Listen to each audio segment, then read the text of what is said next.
आज का जो मेन टॉपिक है, मेन मुद्दा है, हम लोग इस पर सांप्रदायिक निर्णय और पुनः समझौता। अरे किस तरह से यानी किया गया, सांप्रदायिक निर्णय लिया गया और क्या है पुनः समझौता, जो क्या है 1932, ठीक है। इसी समय जो घटना जो घटी वो किस तरह से घटी, ठीक है ना। तो यहाँ पर क्या है, उस समय जो ब्रिटेन का जो प्रधानमंत्री कौन था, रेमजे मैकडोनाल्ड, ठीक है। और रेमजे मैकडोनाल्ड ने क्या है 16 अगस्त 1932 को एक सांप्रदायिक निर्णय लिया। देखिए ये निर्णय जो है रेमजे मैकडोनाल्ड के द्वारा जो क्या लिया गया, सांप्रदायिक जो निर्णय जो लिया गया, ये बहुत डेंजर था कि इसने जिस तरह से यानी कि डलहौजी की क्या थी, फूट डालो और शासन करो की जो नीति थी, उसी का ही यानी कि दूसरा पहलू अगर यदि हम लोग देखते हैं तो कौन सा, ये रेमजे मैकडोनाल्ड के ने 16 अगस्त 1932 को जो क्या है सांप्रदायिक जो निर्णय की जो घोषणा किया, यही घोषणा विशेष करके यहाँ पर रही। समझ में आया? यहाँ पर क्या था, यही इसकी स्वरूप था, क्या था, फूट डालो और राज करो की नीति।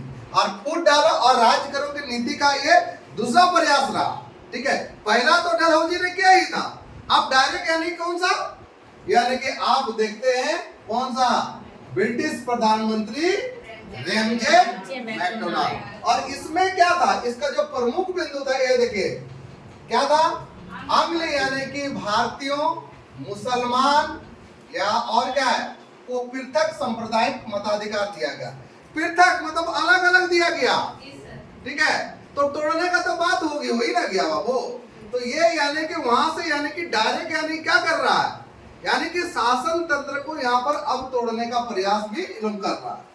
जिसमें से पहले क्या है, भारतीयों को और मुस्लिम, आंग्ल भारतीय और मुस्लिम, ये दोनों के लिए अलग अलग क्या है सांप्रदायिक यानी कि मताधिकार दिया गया। याद रखें कौन सा, सांप्रदायिक मताधिकार, और अलग अलग दे दिया गया यहाँ पर, ठीक है। इसके अलावा प्रांतीय विधानमंडल में देखिए सांप्रदायिक आधार पर स्थानों का वितरण कर दिया। अब क्या हिंदू के लिए अलग कर दिया, मुसलमान के लिए अलग कर दिया, क्या कि नहीं किया। तो यानी कि अलग अलग जब कर दिया गया तब क्या होगा, अरे तो यानी कि ऑटोमेटिक तोड़ा गया कि नहीं तोड़ा गया, तो स्वाभाविक रूप से तोड़ा गया। हिंदू और मुस्लिम सबको यानी कि अलग अलग कर दिया गया।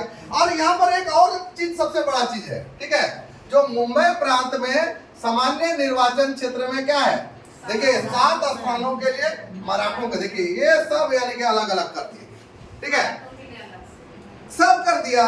जैसे यहाँ इतना सीट किसका होना चाहिए, मराठा जो जाति है उसके लिए भी अलग है, ये तो जातीय विभेद भी कर दिया ना, तो जातीय में भी तो बांट दिया। तो मराठों के लिए भी वो क्या कर दिया, अलग सीट सबको सुरक्षित कर दिया, इसके ताकि आवाज ना उठाए। अगर यदि ऐसा करते तो आवाज उठाएगा, नहीं तो सब मिलकर पीटेगा कि नहीं पीटेगा। तो बस यही चीज इसको लेकर चल रहा था। और यहाँ पर क्या है, देखिए और एक खेला खेल दिया दलित जातियों को लेकर, ठीक है।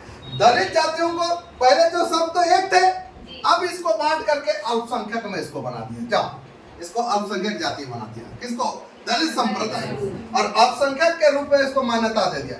और इनके लिए पृथक अलग से निर्वाचन की व्यवस्था भी कर दी। और निर्वाचन की व्यवस्था कितने वर्षों के लिए, 20 वर्षों के लिए ये किया गया था, ठीक है। तो यही पूरा की पूरा सिस्टम था, क्या किसका सिस्टम रहा, यानी कि आपका ब्रिटिश प्रधानमंत्री रेमजे यानी कि मैकडोनाल्ड के द्वारा, यानी जो सांप्रदायिक जो निर्णय लिया गया था, इसी सांप्रदायिक निर्णय का ही एक आधार है, ठीक है, जो कि यानी कि डलहौजी की नीति के रूप में ही ये था। पहले जो डलहौजी की फूट डालो शासन करो को जो नीति थी, इसमें भी तो वही ना डाला, इसमें भी वही फूट डालो और शासन करो ही ना हो गया। जिसमें से आप लोग देखे ना, हिंदू मुस्लिम सबके लिए अलग अलग कर दिया, दलितों को बांट दिया, मराठों को बांट दिया, बांटा कि नहीं बांटा। तो सबको यदि बांट दिया जाएगा तो ऑटोमेटिक क्या होगा, यूनिटी टूटेगी। और यूनिटी टूटेगी तो हम आराम से राज्य करेंगे कि नहीं करेंगे। इसका तो पहलू यही लेकर चल रहा था ना, चल रहा था कि नहीं, ठीक है, ठीक है, क्लियर, चलिए।